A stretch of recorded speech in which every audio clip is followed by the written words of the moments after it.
Hey guys, what's happening? Niyat here with Film Comics Explained, and today we'll be taking a look at T-00, also known as Mr. X, who was essentially a tyrant T-103 featured in the Resident Evil game series developed by Capcom.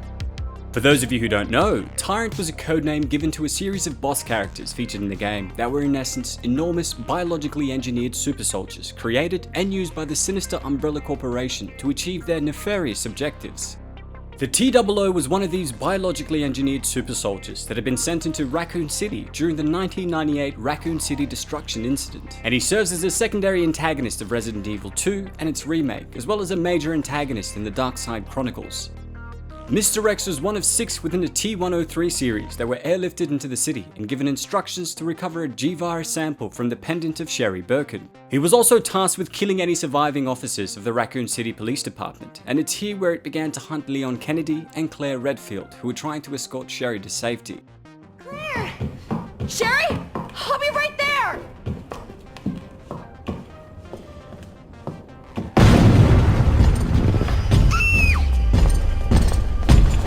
Go! The T-00 was one of the mass-produced tyrants created on Sheena Island, in a premise owned by Umbrella that was aptly named the Tyrant Plant. To get rid of the high incompatibility ratio common among tyrants, the T-103s were given an adrenal neurotransmitter taken from the locus coeruleus, which is a nucleus in the pons of the brainstem involved with physiological responses to stress and panic. This modification was so useful that mass production of the T-00s continued until the Sheena Island facility was destroyed. As well as his massive size, Mr. X had a number of abilities and characteristics that made him stand out as one of the most terrifying boss characters, especially in the remake released in January of this year, which saw him stalking your playable characters as a nigh unstoppable force through the halls of the Raccoon City Police Department. Seen sporting a fedora and a massive trench coat, which is actually a power limiter designed to prevent him from mutating, Mr. X also possessed superhuman strength, durability, regenerative healing, and regenerative mutation, which made him one tough SOB to bring down. Superhuman strength. Mr. X possesses incredible amounts of strength, as seen with him smashing through walls without any issues, and his quick incapacitation of lesser beings without much effort.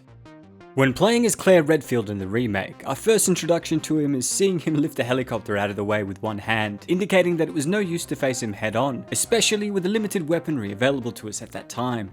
I also thought it was interesting that despite his enormous size and muscle structure, Mr. X was still capable of moving quickly when desired, often catching you off guard as you attempt to maneuver away from him. Superhuman durability. As seen in the games, Mr. X is virtually impervious to small firearms. It's also important to note that small arms fire doesn't cause him pain, and whenever the tyrant catches up to either Claire or Leon and they try to fend him off by stabbing him with a knife, the tyrant merely casually stares at the damage before removing the knife, showing no sign of discomfort while doing so.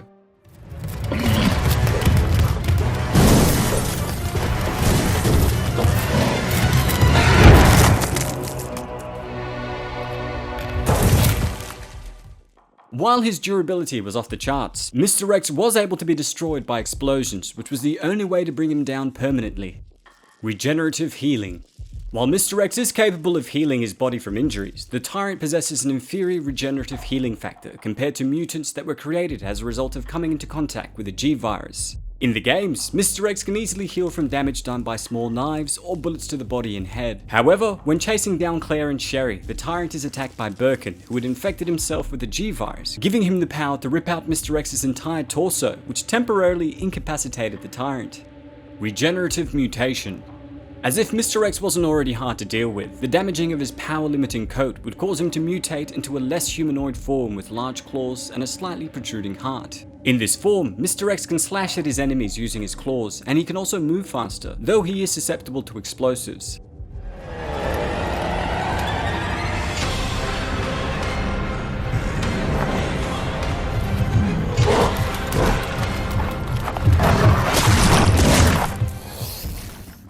Unlike most people and creatures that were infected and enhanced by the T-virus, Mr. X had a degree of self-awareness and intelligence, and the tyrant was able to follow orders and his mission objectives, while still having some room to improvise and problem solve. Weaknesses. The only real weakness that the T-00 seemed to have, as mentioned earlier, was a weakness to heavy munitions and explosives damage, as seen when your playable characters use an RPG to permanently obliterate his torso, arms, and head, preventing any further regeneration. Though I really appreciated some of the changes made to Mr. X for the remake, and I found him terrifying at first, I couldn't help but feel annoyed towards the end, especially when trying to complete puzzles, only to have him chase me around the facility. Well, that's all for today, folks. Big thanks to all of you guys who requested we take a closer look at Mr. X. Don't forget to hit subscribe and click the notification icon to stay up to date on all my content, and if there's anything else you'd like to request, please don't hesitate to ask. As always, it's been a pleasure. Niyat here with Film Comics Explained. Thanks for stopping by.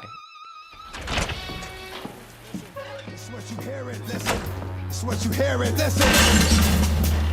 X gon' give it to you.